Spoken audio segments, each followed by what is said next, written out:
La nouvelle saison de Koh-Lanta baptisée Les Chasseurs d'Immunité est lancée sur TF1 ce mardi 13 février.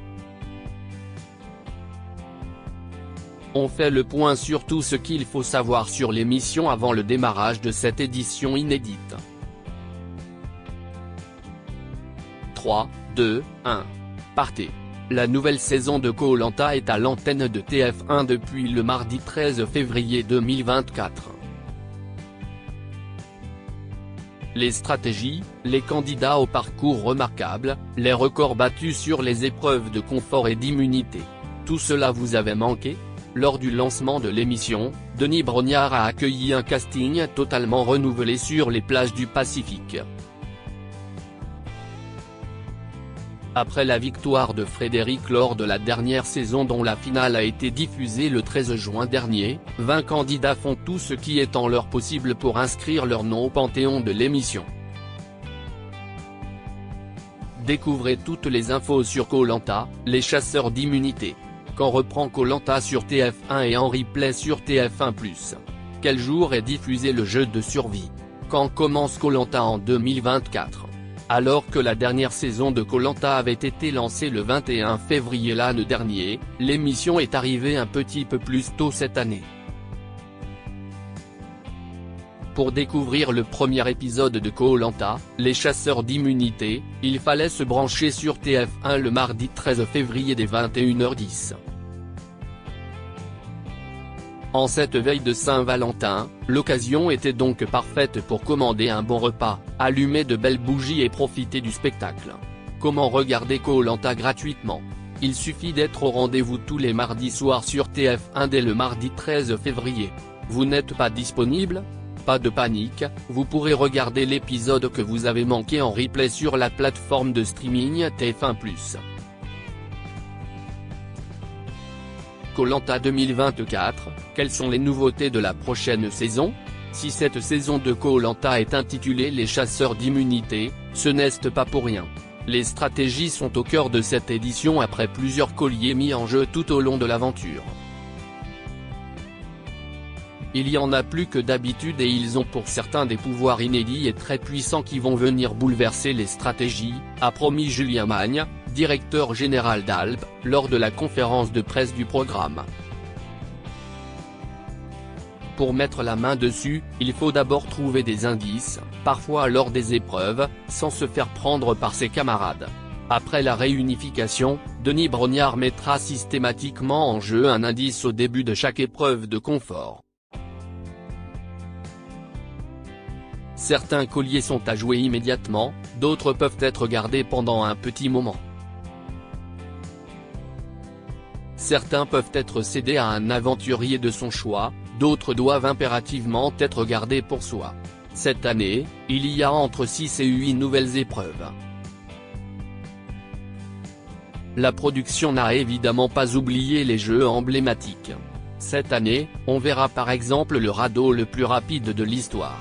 Grande nouveauté, un épisode sera consacré à un trek dantesque de 2 jours sous la pluie avec une épreuve de nuit qui va pousser les aventuriers dans leur retranchement, assure la production. Ça promet. Qui est parti de Koh-Lanta 2024, qui a été éliminé dans l'épisode 1, diffusé le mardi 13 février 2024. Présenté comme le grand stratège de cette saison, Steve a eu l'incroyable surprise de découvrir un collier d'immunité après plusieurs heures de recherche dans la forêt. Mais son pouvoir est inédit. Il vous appartient mais il ne pourra pas vous protéger. Il protégera les 2 aventuriers que vous nommerez après avoir joué votre collier, juste avant le dépouillement, est-il inscrit sur la consigne. Dans l'impossibilité de le jouer pour se protéger, Steve décide de bluffer en montrant son collier à tous ses camarades. Malheureusement pour lui, son audace ne paie pas, les aventuriers se sont doutés que Steve ne disait pas la vérité. Il a été éliminé avec 6 bulletins à son nom, contre 4 pour Nathalie. Qui sont les candidats au casting de Koh-Lanta, les chasseurs d'immunité? Avant d'établir la liste des candidats de Koh-Lanta, les chasseurs d'immunité, la production a reçu 38 000 candidatures. Après de multiples étapes de casting, 20 candidats, 10 femmes et 10 hommes, ont été sélectionnés. Parmi eux, on ne retrouve cette année aucun Belge ni aucun Suisse. Découvrez en images les 20 aventuriers dans notre diaporama. Alexis, 21 ans, l'hôte. Il s'agit d'un ancien militaire puisqu'il a été fusilier dans la marine et a intégré l'école des Mousses. Alicia, 23 ans, 1. Cette chef d'entreprise se décrit comme franche et asociale. Le plus gros challenge de ma vie, ça va être l'humain, prévient-elle. Amaury, 42 ans, Seine-Saint-Denis. Il est gérant d'une salle de sport mais est aussi un ancien champion du monde de boxe. Aurélien, 37 ans, Vienne. Il est agent commercial dans l'immobilier et est à la tête d'une famille recomposée de 7 personnes. Cécile, 41 ans, Hauts-de-Seine. Très apprêtée, cette directrice d'implantation de restaurants se définit comme une vraie Parisienne. David, 36 ans, Bas-Rhin. Avant Koh-Lanta, ce boucher charcutier n'avait jamais passé une nuit sans sa femme, Émilie, 45 ans, Aude. Elle est vendeuse en téléphonie et passionnée de musculation, Jean, 25 ans, Calvados. Il est charpentier tout comme un autre aventurier, Sébastien, Julie, 37 ans, Nièvre. Elle a créé son entreprise de taxi, une société qui compte aujourd'hui 5 salariés. Léa, 40 ans, Hauts-de-Seine. Elle est responsable des ressources humaines et pratique le rugby mixte à 5. Meïssa, 29 ans, Hauts-de-Seine. Ce chargé de recouvrement a été brûlé au 3e degré lorsqu'il a été victime d'un grave accident domestique en 2016. Maxime, 43 ans, Rhône. Cet ingénieur en électricité assume d'être une grande gueule. Mégane, 28 ans, Moselle. Cette jeune femme a un prénom prédestiné, puisqu'elle est vendeuse automobile dans la plus grande concession automobile du Luxembourg. Nathalie, 55 ans, Paris. Cette consultante en transition numérique est la doyenne de la saison. Océane, 35 ans, Allier. Cette mère de 2 enfants est gérante de société dans l'immobilier, en reconversion pour être décoratrice d'intérieur. Pauline, 29 ans, Haute-Garonne. La jeune femme est fromagère. Sa particularité, elle est misophone, elle a donc une aversion à certains sons répétitifs produits par d'autres personnes. Et cela pourrait être handicapant dans le jeu. Ricky, 23 ans, Pyrénées-Orientales. Cet assistant d'éducation et ceinture noire de karaté a été victime de harcèlement scolaire. Sarah, 34 ans, Corse.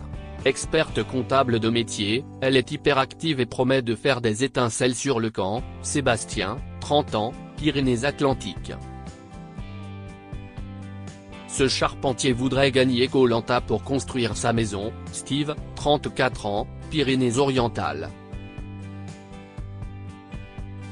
Cet approvisionneur de distributeurs automatiques a toujours voulu participer à Koh-Lanta. La preuve, il a postulé 14 fois à l'émission. Où se passe la nouvelle saison de Koh-Lanta, l'émission animée par Denis Brognard. Quel est le lieu de tournage ? Le tournage de Koh-Lanta, les chasseurs d'immunité s'est étalé sur une quarantaine de jours au mois d'avril et mai 2023 aux Philippines, où les 2 dernières éditions ont déjà été enregistrées. Des plages de sable blanc, une eau magnifique et l'aéroport le plus proche à 5 heures de route. Tout est fait pour s'assurer de tourner dans une zone vierge de tout touriste. Mais la production a dû s'adapter aux aléas climatiques et notamment à un cyclone. le Cyclone sera l'un des protagonistes des poteaux, assure Denis Brognard. Nous avons déjà hâte de découvrir la fin de la saison. Qui a gagné Koh-Lanta, le feu sacré en 2023. Lors de la dernière saison diffusée sur TF1, la finale de Koh-Lanta, le feu sacré voyait s'opposer Tania, Nicolas et Frédéric. Ce dernier, vainqueur de l'épreuve des poteaux, a choisi d'être accompagné de Tania pour l'ultime étape de l'aventure, laissant Nicolas sur le carreau. Une trahison particulièrement mal accueillie par les internautes. En fin de soirée, lors du dépouillement, Frédéric l'a emporté facilement avec 7 voix contre 2, celle de Julie et Esteban, pour Tania. Frédéric est donc reparti avec un chèque de 100 000 €. Candidature au casting, comment s'inscrire à Koh-Lanta 2025 ? Avant même que Koh-Lanta, les chasseurs d'immunité soient à l'antenne, la production de l'émission a déjà bouclé le casting de la prochaine saison. En septembre dernier, Denis Brognard a annoncé l'ouverture des candidatures pour la prochaine édition. Si vous rêvez d'y participer, il est déjà malheureusement trop tard puisque les sélections étaient ouvertes jusqu'au 15 novembre 2023. Il faudra donc veiller à une prochaine annonce pour tenter de faire partie du jeu, lors d'une saison diffusée en 2026. À lire aussi Koh-Lanta, les chasseurs d'immunité, un candidat révèle avoir postulé 14 fois à l'émission avant de voir son rêve se réaliser.